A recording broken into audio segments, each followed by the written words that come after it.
कि वो लड़े थे पहले गोरों से, हम लड़ेंगे आज के चोरों से। वो जीत गए थे गोरों से, हम जीतेंगे आज के चोरों से। उन्होंने भगा दिया था गोरों को, हम भगाएंगे आज सत्ता के चोरों को। आज के वक्त में कोई नेता जो शानदार है, जानदार है और ईमानदार है, उसका नाम राहुल गांधी है। वो शानदार भी है, जानदार भी है, ईमानदार भी है। क्या कहेंगे? देखिए, अडानी बीजेपी और मोदी के लिए परेशानी है। अच्छा, अडानी नहीं है, वो परेशानी है। ऐसा कौन सा मंत्र है जो कान में सिर्फ अडानी जी के फूंका जाता है और अडानी जी बड़े होते हैं, दूसरा कोई इस देश का बड़ा नहीं होता है। और इस युग का गांधी जो है उसका नाम है राहुल गांधी। हमने गांधी जी को नहीं देखा, हमने गांधी जी के बारे में सुना है और पढ़ा है कि राहुल गांधी जी ने ये ऐलान कर दिया है कि आपने संसद में रोका है, सड़क पर नहीं रोक पाओगे। और सड़क से निकलेगी आवाज, सड़क से निकलेगी आवाज। चेतना है, सब करेगा परवाज। याद रखिएगा, सब पे पंख लगा दी है राहुल गांधी ने। जो गूंगे थे वो भी बोलेंगे अब। सत्ताधारी पार्टी पर उनका कोई असर नहीं हो रहा है, इस पर क्या कहेंगे? इसे ही तानाशाही कहते हैं। अच्छा, इसी को तानाशाही कहते हैं। और तानाशाही के जो करता धरता है प्रधानमंत्री जी, जिस तरह वो अपनी एजेंसियों का दुरुपयोग कर रहे हैं, मैं आपको बता दूं, ईडी ने 2014 के बाद अब तक 5000 कुछ मामले हुए हैं, 5000 कुछ मामले हुए हैं, जिसमें सिर्फ 20 मामलों में फैसला आया है। और इस 5000 मामले में शांति से बैठे हुए हैं। सिर्फ विपक्ष के जितने लोग हैं उनको चुन चुन कर टारगेट किया जा रहा। मकसद ये है कि तुम खामोश हो जाओ, तुम चुप रहो, तुम कुछ मत बोलो, क्योंकि तुम्हें बोलने की आज़ादी नहीं है। सिर्फ सुनना है, सुनना है, सुनना है। और बोलना किसी को है तो मन की बात करेंगे मोदी जी। अच्छा, क्योंकि मन की बात तो उन्हें करनी है, जनता की मन की बात सुननी नहीं है, देश के मन की बात सुननी नहीं है, विपक्ष की मन की बात सुननी नहीं है। 1200 दाम हो गया सिलेंडर का, वो बात सुननी नहीं है। पेट्रोल डीजल 100 से पार है, ये सुनना नहीं है। बस सिर्फ विपक्ष को पकड़ पकड़ के जेल में भरना, जो बोलेगा उसे जेल में डाल दिया जाएगा।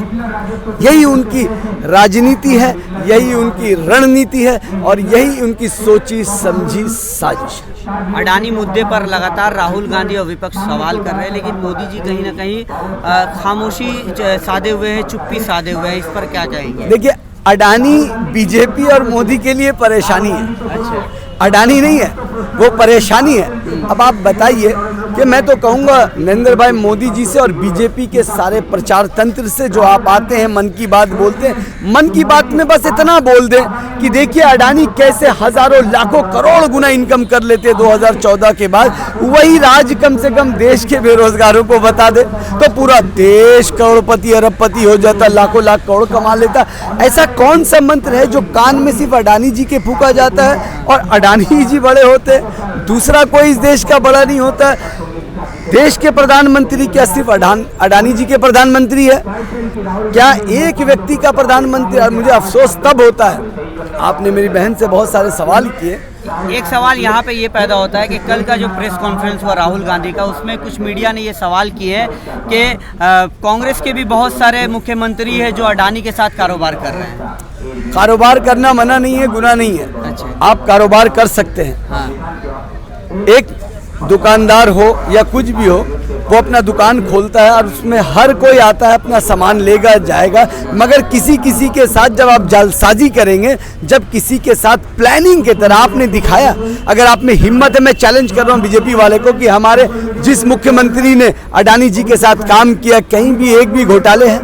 कहीं भी उन्होंने सरकार, राहुल गांधी जी ने स्पीकर को सवाल लिखकर भेजा। अफसोस तब होता है कि सवाल लिखकर भेजा है कि देखिए किस तरह रूल को तोड़कर ब्रेक करके अडानी को दिया गया है। अच्छा। आप बताइए कि कांग्रेस के किस मुख्यमंत्री ने रूल को भंग करके अलग से अपने काटमनी को रख के दिया हो? ऐसा हुआ? नहीं हुआ। तब आप सवाल किस पे उठा रहे हैं? वो तो कह रहे हैं अगर मेरे मुख्यमंत्री राहुल गांधी जैसा कलेजा होना चाहिए, दिल होना चाहिए, कोई शेर है, कोई ईमानदार। मैं उनके लिए एक बात कहूँगा, फिर आपके सवाल का जवाब दूंगा। जी जी। आज के वक्त में कोई नेता जो शानदार है, जानदार है और ईमानदार है, उसका नाम राहुल गांधी है। वो शानदार भी है, जानदार भी है, ईमानदार भी है। और इसीलिए इन लोगों को परेशानी है। आप सोच के देखिए ना, मोदी जी अडानी के नाम, आपने कभी सुना है कि संसद को सत्ताधारी पार्टियों ने भंग कर दिया, चलने नहीं दिया? हिंदुस्तान के इतिहास में कभी आपने सुना है लोकतंत्र में ऐसा हुआ है? तो लोकतंत्र को कुछ, अगर राहुल गांधी जी ने विदेश में कहा कि लोकतंत्र की हत्या की जा रही है, कुचला जा रहा है, तो इसकी तानाशाही देखिए, ये इन्होंने साबित किया क्या कि माफी मांग लो मुझसे और नहीं मांगोगे तो संसद चलने नहीं देंगे। लोकतंत्र की उस मंदिर में उस सांसद को नहीं बोलने दिया जाता है जो चुना हुआ सांसद हो। ये लोकतंत्र की हत्या नहीं है तो क्या है कि लोकतंत्र की मंदिर में बोलने नहीं दिया जाए? जनता को बोलने का हक होगा। आपने कहा राहुल गांधी शानदार है, जानदार है और ईमानदार भी है। राहुल गांधी ने पिछड़ों की जो है वो बेइज्जती की है, उनका अपमान किया, इसके किस बारे में पिछड़ों की बेइज्जती की है बता दीजिए। ये बीजेपी के जो प्रवक्ता कह रहे हैं ओबीसी समाज की बेइज्जती, ओबीसी समाज, हर मोदी ओबीसी समाज में नहीं आता। और सुन लीजिए, ललित मोदी जी ने जो चोरी की है तो क्या उन्होंने ओबीसी की बेइज्जती की है? अच्छा। नीरव मोदी जो भाग गया है, क्या उसने ओबीसी समाज की बेइज्जती की है? या मोदी जी या कोई भी?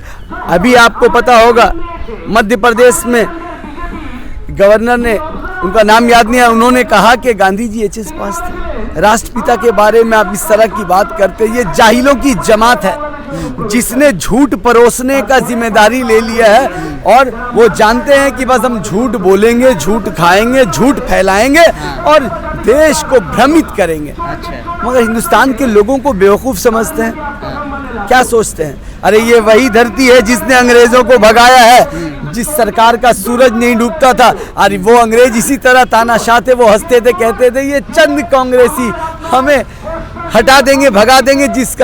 जिस साम्राज्य का सूरज नहीं डूबता था उसको हमने भगाया है। और आज तो लाखों करोड़ों सैनिक है गांधी जी के राह पे चलने वाले, और इस युग का गांधी जो है उसका नाम है राहुल गांधी। हमने गांधी जी को नहीं देखा, हमने गांधी जी के बारे में सुना है और पढ़ा है, मगर उस वक्त गोरे अंग्रेज थे। मैं इसीलिए एक बात कहूँगा कि वो लड़े थे पहले गोरों से, हम लड़ेंगे आज के चोरों से।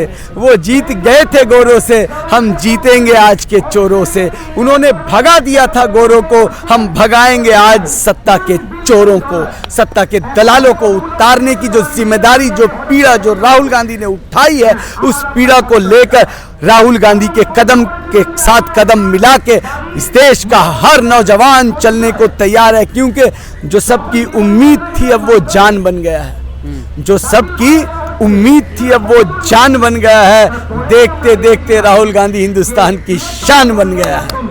वो डेमोक्रेसी की शान है, वो लोकतंत्र की शान है, जिसने कह दिया कि मैं जेल जाना पसंद करूंगा, मुझे मारो पीटो पर माफी नहीं मांगूंगा। 1917 में पहली बार महात्मा गांधी ने सत्याग्रह किया था और उसके बाद 30 सालों के बाद हिंदुस्तान को आज़ादी मिली थी। ठीक 106 सालों के बाद आज फिर से एक सत्याग्रह कांग्रेस पार्टी कर रही है। क्या लगता है कि आने वाले चुनाव में वो देश को बदल पाएगी और यहाँ के जो हालात है उसको बदल पाएगी? देखिए, पहले जो दौर था इतना टेक्नोलॉजिकल ज़माना नहीं था।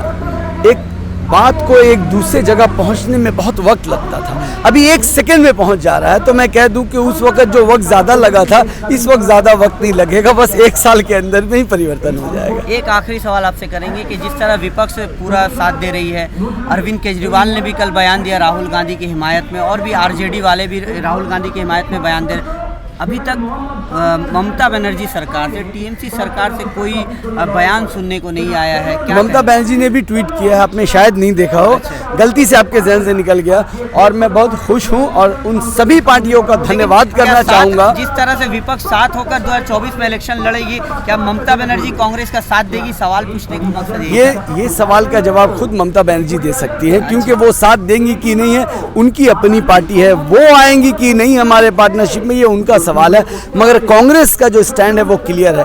जो बीजेपी के खिलाफ है, जो बीजेपी के खिलाफ ईमानदारी से इस देश के हित के लिए लड़ना चाहते हैं, वो कांग्रेस के साथ उनको आना पड़ेगा। अगर कांग्रेस से हट के कोई विकल्प बनाई जाएगी तो इसका मैसेज यही जाएगा, बीजेपी के पिछले दरवाजे से साथ देना होगा। यही असल बात है। आप देख रहे हैं कि विपक्ष को अलग अलग अंदाज में किस तरह तोड़ा जा रहा है, ममोड़ा जा रहा है, जेल में डाला जा रहा है। मगर अगर कुछ लोग चाहते हैं कि 3rd फंड बने, 4th फंड बने, मकसद क्या है? वोट को बांटना और फिर मोदी जी को लाना। अगर जो इस तरह की राजनीति कर रहे हैं तो जनता बहुत समझदार है। आप सावधान हो जाइए, खबरदार हो जाइए। जनता को ज़्यादा मूर्ख बनाया नहीं जा सकता दोस्तों। और मैं आपको एक बात और जोड़ दूं कि राहुल गांधी ने ये ऐलान कर दिया है कि आपने संसद में रोका है, सड़क पर नहीं रोक पाओगे। और सड़क से निकलेगी आवाज़, सड़क से निकलेगी आवाज़। जितना है सब करेगा अब परवाज़, याद रखिएगा। सब पे पंख लगा दी है राहुल गांधी ने। जो गूंगे थे वो भी बोलेंगे अब। खामोश मिजाजी हमें जीने नहीं देगी, इस दौर में जीना है तो कोहराम मचा दो। और इस वक्त के जालिम को तुम ये बात बता दो कि राहुल गांधी मैदान में खड़ा है, लड़ रहा है, दम है तो आओ डेमोक्रेसी के अंदाज में और ईमानदारी से लड़ो। कांग्रेस ने सत्ता पाने के लिए कभी भी बेईमानी का साथ नहीं लिया। कांग्रेस हमेशा सत्य के रास्ते से सत्ता पाना चाहती है। हिंदू मुसलमान को लड़ा के, देश के लोगों को विभाजन करके हमें सत्ता नहीं चाहिए। Thank you.